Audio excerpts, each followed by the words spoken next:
Hero Nikhil Siddharth చేసినటువంటి ఒక tweet ఇప్పుడు సామాజిక మాధ్యమాల్లో దుమారం రేపుతోంది.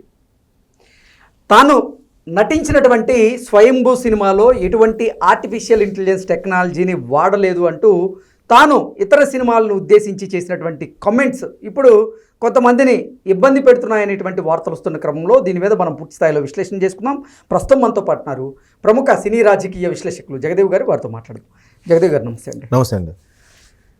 ఇప్పుడు నిఖిల్ చేసినటువంటి ఒక ట్వీట్ సామాజిక మాధ్యమాల్లో సంచలనం సృష్టిస్తుందని, ఇప్పుడు తెలుగు చిత్రశ్రేమలో ఈ ఆర్టిఫిషియల్ ఇంటెలిజెన్స్ అనేది ఒక పంచాయతీని తీసుకొచ్చింది అనేటువంటి వార్తలు వస్తూ ఉన్నాయి. ఏంటి దీని మీద మీ విశ్లేషణ? అంటే ఆయన ఏంటది స్వయంభూ ఏదో చేస్తున్నాడు సినిమా, పెద్ద జుట్టు అంతా గ్రాఫిక్స్, అంటే ఏఐకి ముందు మనం గ్రాఫిక్స్ అనే మాట్లాడుకున్నాం, విజువల్ ఎఫెక్ట్స్ ఏదో అనేవాళ్ళం, విఎఫ్ఎక్స్ ఏవి ఉన్నాయి కదా. అవును.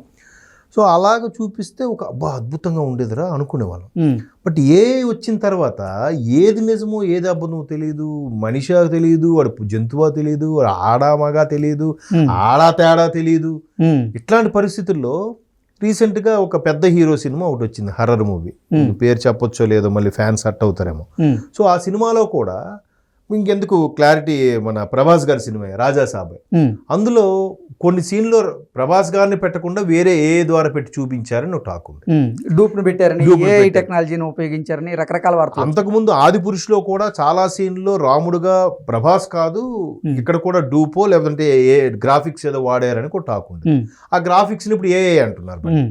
సో అలాగే ఈ నిఖిల్ గారు స్వయంభూ ఏదైతే ఉందో అది టీజర్ రిలీజ్ చేస్తే ఆయన భారీ ఎక్స్పెక్ట్ చేశాడు. ఎందుకంటే కార్తికేయ లాంటి బ్లాక్ బస్టర్లు అందుకున్న తర్వాత పాన్ ఇండియా లెవెల్కి వెళ్ళిపోయాడు ఆయన.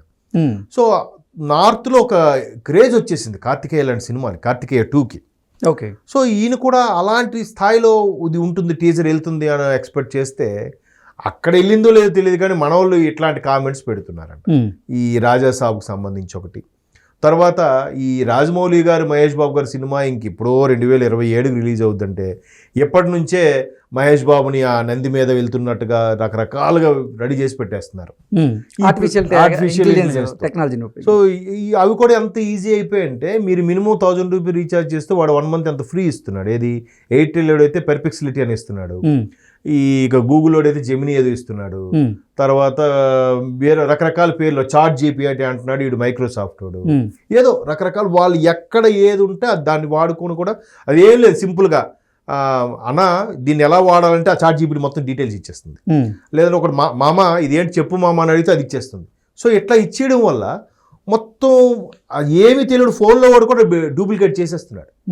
చేసేయడం ఈ ఎప్పుడైతే పాపం స్వయంభూ రిలీజ్ చేశాడో ఏముందిలే దీనికి పెద్ద విజువల్ ఎఫెక్ట్స్ ఎంత ఖర్చు పెట్టామని ట్వీట్ చేశాడంట ఆయన, ఇట్లా కష్టానికి ఫలితము ఇది ఇలాగా ఉంది అన్నట్టుగా. ఏముందిలే ఇదంతా ఏ టెక్నాలజీ కదా అన్నట్టుగా కామెంట్స్ స్టార్ట్ చేస్తే బాధపడతారు కదా, అరే మనం ఎంత కష్టపడి తీసి వీళ్ళు సింపుల్గా ఏ అనేస్తున్నారు ఏంట్రా బాబు, మేము మొత్తం గ్రీన్ మ్యాటో బ్లూ మ్యాటో వేసుకొని గ్రాఫికల్గా ఎంత కష్టపడి తీస్తే వీళ్ళేంచి ఇలా అంటున్నారని ఆయన కొంచెం ఎక్స్లో పోస్ట్ చేసి మేము ఇంతకుముందు చూపించిన సినిమాల్లో డూపులు గట్రా కాదు ఒరిజినల్గా అని పెట్టాడు ఆయన. పెడితే ఇప్పుడు ఎవరికైతే ఇంతకుముందు సినిమాలు అనగానే వెంటనే పుచ్చకాయలు దొంగంటే భుజాలు తడుపుకున్నట్టుగా కొంతమంది ఫ్యాన్స్ ఇంక హట్ అయిపోయారు.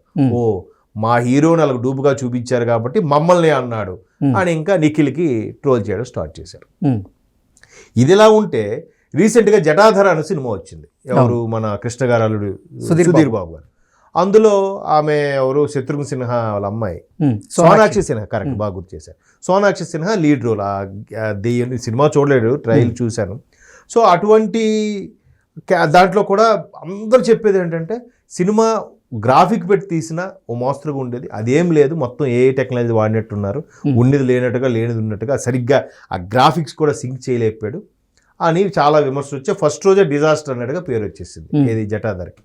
సో జటాధరని, రాజా సాబ్ని, వీటన్నిటిని ట్రోల్స్ చేస్తూ అందుకే నిఖిల్ ఇలాగ అన్నాడు అని చెప్తే ఇంకా ప్రభాస్ ఫ్యాన్స్ నిఖిల్ని స్టార్ట్ చేశారు. సో ఇప్పుడు ఏమైంది, ఆ మారుతి గారి సినిమా మీద ప్రభాస్ గారి సినిమా మీద అదొకటి, ఈ జటాధర సినిమా ఇదొకటి, ఇలాగ రకరకాలుగా. తర్వాత మహేష్ బాబు గారు రాజమౌళి గారి సినిమా ఇంక రిలీజ్ అవ్వకముందే దాని మీద కూడా స్టోరీలు వెళ్ళేస్తున్నారు. సో ఇలాంటి సందర్భంలో ఆ ప్రొడ్యూసర్లు ఏంట్రా బాబు ఎంత కష్టపడి తీస్తున్నాం, రేపు పొద్దున్న మనం తీసాక ఏ టెక్నాలజీ అనుకుని సినిమాకి జనాదరణ లేకపోతే మన పరిస్థితి ఏంటి, ఇన్ని కోట్లు ఖర్చు పెట్టి ఏముందిలారా ఏలో చూశారు, ఇదేం పెద్ద ఇదేం కాదు. ఇంతకుముందు ఎలా ఉండేవారు, ఏం సెట్ వేసాడు రా, బాహుబలి అనుకోండి, ఫిల్మ్ సిటీలో శిథిలాలు కూడా పెట్టాడు, ఇప్పటికి కూడా ఉన్నాయి. అవి అంటే సగం పాటు మిగతాది గ్రీన్ మ్యాట్లో పెట్టి చూపించాడా, సగం కోట కట్టి మిగతా కోటలా చూపించాడా, ఏం ప్లానింగ్ రా అని అనుకున్నాం. ఇప్పుడు ఆ సగం కూడా పట్టక్కర్లే, మొత్తం చేసేస్తుందంట. సో ఇప్పుడు నిజంగా వీళ్ళు ప్రొడ్యూసర్లు ఎంత ఖర్చు పెట్టారు, ఈ స్టూడియోలు ఎంత సెట్ కట్టారన్నా కూడా ఎవడు నమ్మట్లేదంట. నమ్మకపోవడం వల్ల నష్టం ఏముంది, ఏముందిరా పెద్ద వీళ్ళు సినిమా కష్టం తెలిస్తే కష్టం కోసం వెళ్ళాలరా అనుకునే వాళ్ళు ఉంటారు. కష్టం లేనప్పుడు ఏముందిరా ఏది చేస్తారని పెద్ద కష్టమే ఉంటుందిరా. మహేష్ బాబు అక్కడ ఏదో ఒకడు ఇలా ఉంటాడు, ఆడితే ఇలా యాక్ట్ చేస్తాడు, అక్కడ ఎవడో ఉండడురా, ఎవడో ఒకటి షూటింగ్ చూసి ఉంటాడు, దాన్ని గాలి తీసినట్టు మాట్లాడతాడు. ప్రేక్షకులు అలాగే ఉంటారు. ఇంకా వాళ్ళు దర్శకుడు కానీ హీరో కానీ సింగులర్, అరే మహేష్ వచ్చాడరా సూపర్ ఫైటరా, అరే ప్రభాస్ అక్కడ సూపర్ చేశాడరా, సింగులరే వాడుతారు ఫ్యాన్స్ ఎప్పుడు కూడా, గారు గీరు అనరు.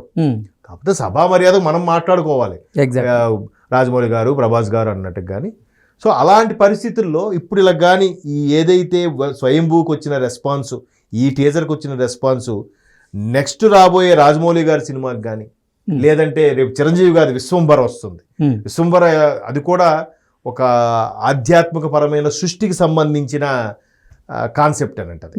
సో అంతకుముందు ఆయన బింబిసార తీశాడు దర్శకుడు. అవును. సో అట్లాంటి కాన్సెప్ట్ కాబట్టి ఇప్పుడు ఇంత కష్టపడి తీస్తే వాళ్ళు ఒక్కసారి తుస్సుమంది అనిపించారనుకోండి, ఎంత నష్టం. దర్శకుడు కష్టపడుతున్నాడు, హీరో కష్టపడుతున్నారు, ఆర్టిస్టులు కష్టపడుతున్నారు, 24 క్రాఫ్ట్స్ వాళ్ళ యొక్క కాస్ట్యూమ్స్ అన్నీ చేస్తున్నారు. ఏం కాదురా ఇదంతా యాక్షన్, ఇదంతా డూబేన్ రా, అంతా వాళ్ళకి బట్టలు కూడా మామూలు బట్టలేను రా, ఏలో ఆడు షూట్ చేసినట్టు చూపించారా అన్నాడు అనుకోండి. ఆ బాహుబలి సినిమాకి ఒక్కొక్క కాస్ట్యూమ్ ఇలా ఉండాలి అలా ఉండాలి. ఆ రమ్యకృష్ణ గారికి అనుష్క గారికి అంట ఆ మ్యాచింగ్ డ్రెస్సుకి ముక్కు పొలకు నుంచి ఇక్కడ ఏం పెట్టాలి, చెవిలో వేవి పెట్టాలి, మెడలో ఏవి వల్ల ఒక డిజైన్ చేసి మరి రోల్డ్ గోల్డ్ తయారు చేయించారంట. ఎగ్జాక్ట్లీ అంత కష్టపడ్డారంట. ఇప్పుడు అదేం లేదు కదా, ఆ ఏఐలో పెడితే అంతకు మించిన ఆభరణాలు, రత్న వైఢూర్యాలతో మించిన ఆభరణాలతో చూపిస్తున్నారు. అప్పుడు ఏముంది, ఇది ఆ ఏలోనా వీళ్ళు కష్టమే ఉందిరా, అంతా వాళ్ళు టెక్నీషియన్స్ చేసేదేరా అన్నాడు అనుకోండి, ఊర్లో ఇలాగే మాట్లాడుకుంటారు. అప్పుడు అంత సినిమాకి అంత క్రేజ్ రాదు, ఆ బజ్ పోతుంది. సో ఆబ్వియస్లీ ఇప్పుడు నష్టపోయేది ఎవడండి, మెయిన్ ప్రొడ్యూసర్ దెబ్బ పడుతుంది ఫస్ట్. తర్వాత హీరో దర్శకుడు అంటారా, ఆడికి ఇది కాకపోతే ఇంకో సినిమా చేస్తారు, అది కాకపోతే ఇంకో 3-4 పోయితే అప్పుడు ఇంటికి వెళ్ళిపోతాడు. ఈలో వాడికి అవకాశం కాదు ప్రొడ్యూసర్కు, ఇది పోతే ఇంకా అన్ని పెట్టుబడి సర్దుకుని ఊరు వెళ్ళిపోవాల్సిందే, లేదా అన్ని మూసుకొని ఉండాలి, తలుపులు ఫోన్ స్విచ్ ఆఫ్ చేసుకుని పెట్టుకోవాలి. ఏ ఫైనాన్సర్ వస్తాడో తెలియదు, ఏ బ్యాంక్ కూడా వస్తాడో తెలియదు. సో 24 క్రాఫ్ట్స్ కూడా చాలా జాగ్రత్తగా చేసినా కూడా ప్రేక్షకుడు ఆదరించకపోతే సినిమాకి ఇంకా ఎంత అద్భుతంగా తీసినా వెలుగులోకి రాదు, ప్రొడ్యూసర్ నష్టపోతాడు. అలాంటి ప్రొడ్యూసర్ నష్టపోతే నెక్స్ట్ ఇంకో సినిమా రాదు. అప్పుడు 24 క్రాఫ్ట్స్ వివిధ విభాగాలు ఇబ్బంది పడతారు. ప్రొడ్యూసర్ లాంటి కలకాలం ఉంటేనే ఒక 10 సినిమాలు వస్తాయి, ప్రొడ్యూసర్ లేకపోతే. సో అది ఇప్పుడు మరి ఏ రెవల్యూషన్ ఎటు తీసుకెళ్తుందో చెప్పలేము, ఎంతమంది పొట్ట కొడుతుందో, ఎంతమంది పొట్ట నింపుతుందో. అంటే తెలుగు చిత్ర పరిశ్రమలో ఆర్టిఫిషియల్ ఇంటెలిజెన్స్ టెక్నాలజీ చిచ్చు పెట్టే అవకాశం ఉందంటారు. ఖచ్చితంగా ఓకే, పరోక్షంగానే చిచ్చు పెడుతుంది. ఓకే అండి, థ్యాంక్ యూ.